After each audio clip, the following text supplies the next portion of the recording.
ankoatra ny fanaovana fikarohana takina amin'ny rafitra LMD indrindra ihany koa ny fizarana asa na ny stage. Amin'ny andaniny ireo mpianatra manao ny fampiarana ny lesona azony tany an-tsekoly ahafahan'ireo orinasa na ireo ivitoerana mandray azy misitraka ny zava-baovao na fampivoarana entin'ireo mpianatra. Ankilany kosa ny orinasa manome sehatra azy ireo ahafahany miaina sahady izany tontolon'ny asa kendreny ratrizay izany. Tokony ifandraika tanteraka amin'ny fianarana arahan'ny mpianatra araka izany ny fizarana asa ataony.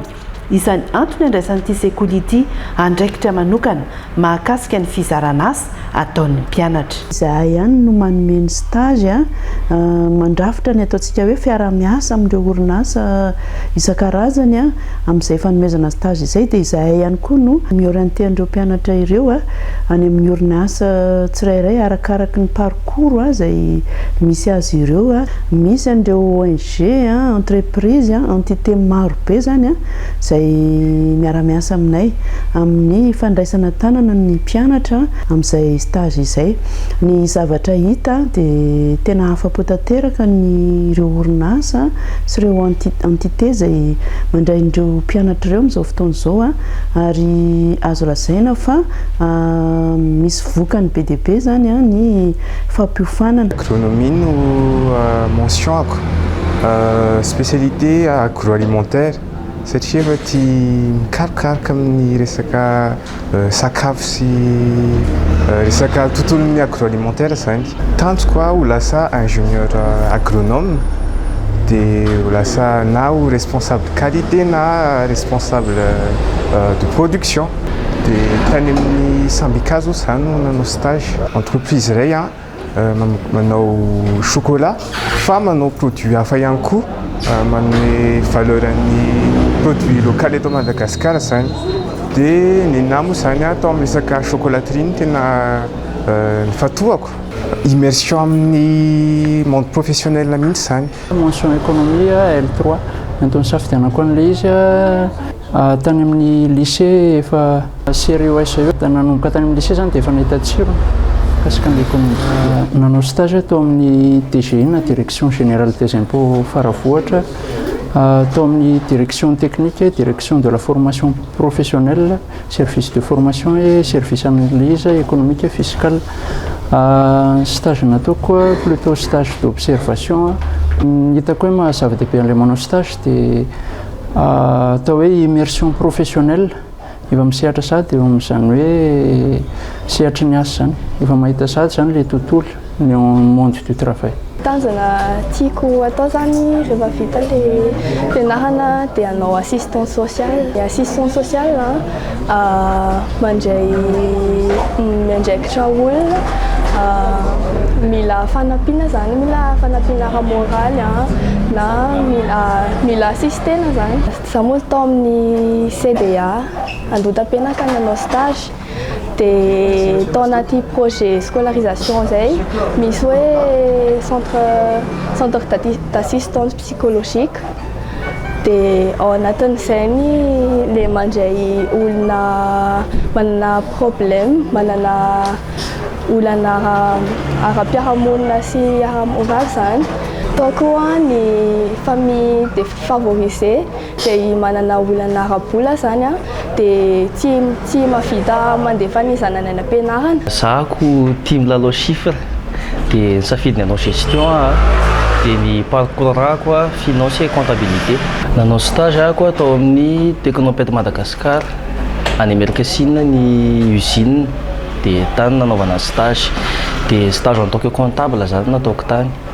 Dia zavatra voaraiko tany be dia be satria tena mifandraika tamin'ilay fianarana nataonay ny zavatra natao tany, izany hoe comptabilité de l'entreprise. Dia nanao état de rapprochement bancaire zay, dia nanao déclaration fiscale ihany koa, dia nanao droit de communication, dia nanao archivage na dossier ihany koa zay tany.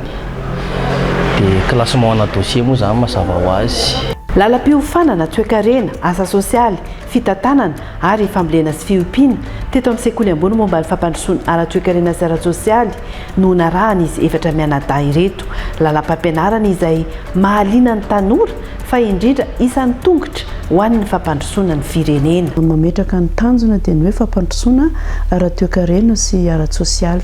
Ny mention rehetrarehetra zany hoe ny mention gestion, ny mention économie, ny mention travail social sy ny mention agronomie dia efa manana ny arrêté ahafahana mamoaka ny master avokoa.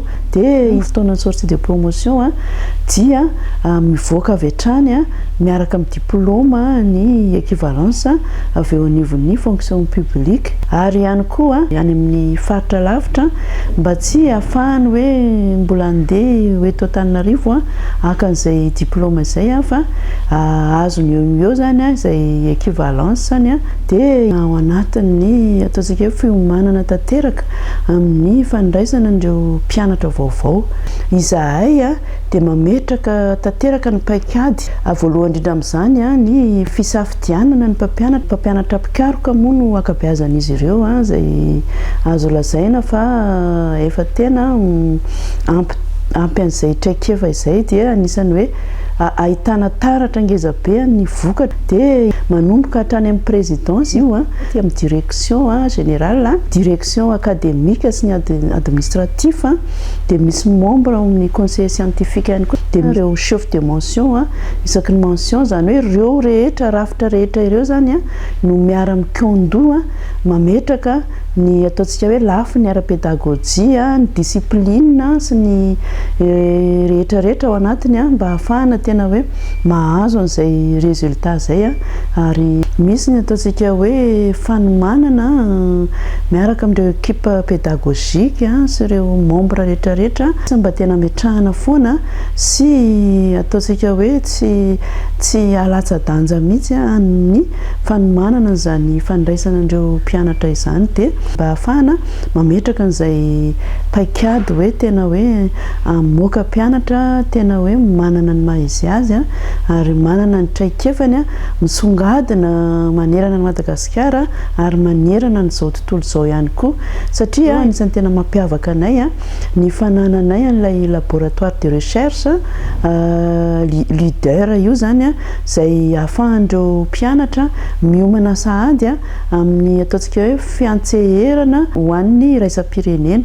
Ahafahan'ireo mpianatra ihany koa izay manao ny master manao ny publication internationale. Ankoatra ny fiofanana hatrehana arahan'ireo tanora manana sehatra manokana ihany koa ireo efa amperinasa ary isany misongadiny ireo avy any amin'ny faritra samihafa. Ankoatran'ilay formation présentielle natokana ho an'ireo izay afaka baka zany hoe ireo mpianatra izay vao afaka baka mihitsy zany mianatra isan'andro dia misy koa ny formation izay ho atokana ihany koa an'ireo olona efa misehatry ny asa zany hoe tsy manana ny ataontsika hoe fahafahana hianatra isan'andro izy ireo nefa maniry kosa ny mbola anatevina ny diplôme izay ananany dia apetraka foana aloha le hoe manofana mpianatra hiatrika ny fampandrosoana ara-toekarena sy ara-tsosialy mba tena hiantsehatra tanteraka amin'izay zany ireo mpianatra ireo anana ny traikefa ny tanteraka mihitsy marina fa hoe eo le hoe fiankarana arak'asa ny hoe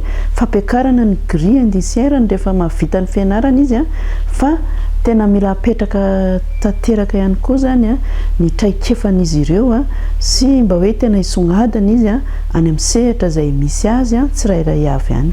Fianarana momba ny toekarena, fitantanana, asa sosialy sy ny fambolena sy fiompiana agronomia no nentina teto amin'ny fandaharana. Tanjony ny ampahalalana sy anazarana sahady ireo ankizy dia ny mbola any amin'ny ambaratonga voalohany ny sehatra asa mety hiandry azy ireo ao aoriana.